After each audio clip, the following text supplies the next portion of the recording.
Hello dear students and welcome back to my channel. आज की हमारी वीडियो का टॉपिक है on saying please by AG Gardiner. ये डिग्री फर्स्ट सेमेस्टर इंग्लिश का प्रोज लेसन है एंड ये इस लेसन का सिंगल आंसर है, यानी कि सिंगल समरी है, जिसे आप किसी भी क्वेश्चन आंसर के लिए जो इस लेसन से पूछा जाए उसके लिए लिख सकते हो। तो लाइन बाय लाइन मैं आपको पूरी समरी समझाती हूँ। About the author, the author's name is Alfred George Gardner, but he wrote under the pen name of Alpha of the Plague. He was a British journalist, editor, and novelist from England. His famous works are Pillars of Society, Pebbles on the Shore, Many Furrows, and Leaves in the Wind. तो इस lesson को A.G. Gardener ने लिखा है। A.G. Gardener का पूरा नाम था अल्फ्रेड जॉर्ज गार्डनर, लेकिन वो ये नाम इस्तेमाल नहीं करते थे जब वो स्टोरीज़ लिखते थे। तो स्टोरीज़ लिखते टाइम वो नाम यूज़ करते थे अल्फ़ा ऑफ द प्लाग। वो एक ब्रिटिश जर्नलिस्ट थे, जर्नलिस्ट यानी कि पत्रकार। वो एडिटर भी थे, वो एडिटिंग्स करते थे, एंड वो एक नॉवलिस्ट थे, वो नॉवेल्स भी लिखते थे, and he was from England. AG Gardiner अपने एसेज के लिए बहुत ज़्यादा फेमस थे। उनके फेमस एसेज थे pillars of society, pebbles on the shore, many furrows and leaves in the wind. Summary.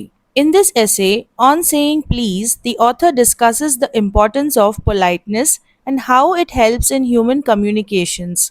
The story begins with an incident where a liftman refuses to take a passenger up in the lift because the man did not say please. This might be justified from an emotional viewpoint, but the author points out that we cannot make politeness legal by law. ये जो lesson है on saying please, ये भी एजी gardener का लिखा गया एक ऐसे ही है, जिसमें वो इम्पोर्टेंस बताते हैं पोलाइटनेस की। पोलाइटनेस यानी कि नरम लहजे में बात करना, जिससे इंसान की जो कम्युनिकेशन है उसमें मदद मिल जाती है, यानी कि जो बातचीत वो लोगों से करता है। स्टोरी शुरू होती है एक इंसिडेंट के साथ, जिसमें एजी गार्डनर बताते हैं कि एक लिफ्टमैन होता है, वो पैसेंजर को मना कर देता है लिफ्ट में अंदर आने से, बिकॉज उस पैसेंजर ने प्लीज़ नहीं कहा। अगर इमोशनल पॉइंट ऑफ व्यू से देखा जाए तो ये बात सही है कि प्लीज़ कहना चाहिए, लेकिन ऑथर एजी गार्डनर यहाँ पर इस बात को पॉइंट आउट करते हैं कि हम पोलाइटनेस को लीगल नहीं कर सकते बाय लॉ, यानी कि पोलाइटनेस के साथ किसी के साथ बात करना एक लॉ नहीं है, एक कानून नहीं है। तो हम हर किसी को ये मजबूर नहीं कर सकते या कह नहीं सकते कि पोलाइटनेस के साथ बात करो।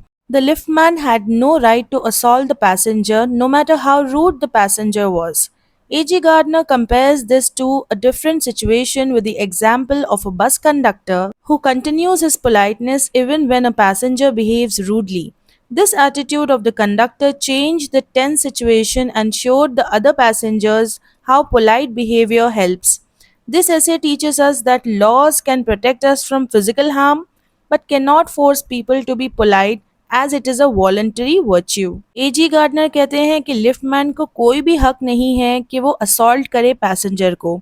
असॉल्ट यानी कि फिजिकली या फिर वर्बल बोलकर आप किसी का नुकसान नहीं कर सकते, चाहे पैसेंजर कितना ही रूड क्यों ना हो। फिर एजी गार्डनर इस इंसिडेंट को एक दूसरे इंसिडेंट के साथ, एक दूसरी सिचुएशन के साथ कंपेयर करते हैं, जहां पर एक बस कंडक्टर जो है वो बहुत ज़्यादा पोलाइटनेस के साथ पैसेंजर के साथ बात करता है, जबकि वो पैसेंजर बहुत रूडली बात करता है।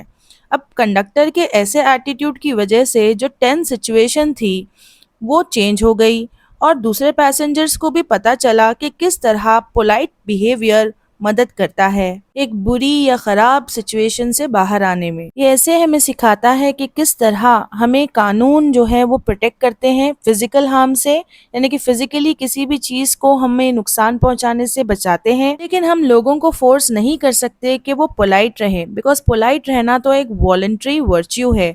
वॉलंटरी एक ऐसा काम होता है जो आप बिना किसी ज़ोर ज़बरदस्ती के अपनी खुद की चाहत से करते हो। It is an act done on your own.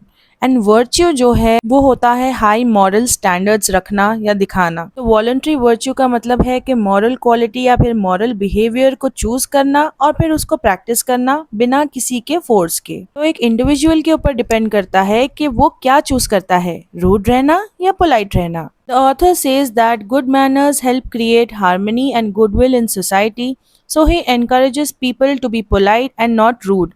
Because kindness will help us create a positive atmosphere. तो ऑथर ये कहते हैं कि जो अच्छे मैनर्स होते हैं वो सोसाइटी में हार्मनी लेकर आते हैं, सुकून लेकर आते हैं, और गुडविल, गुडविल यानी कि रिस्पेक्ट, वो एनकरेज करते हैं यानी कि मोटिवेट करते हैं लोगों को कि पोलाइट बिहेव करो, रूड मत रहो। बिकॉज काइंडनेस जो है यानी कि दूसरों के साथ फ्रेंडली रहना, सबकी परवाह करना, ये जो क्वालिटी है वो हमारी मदद करती है कि हम सोसाइटी का जो माहौल है उसे पॉजिटिव बना सके। Such we learn that politeness and good manners are venerable for the whole society, but we cannot force them.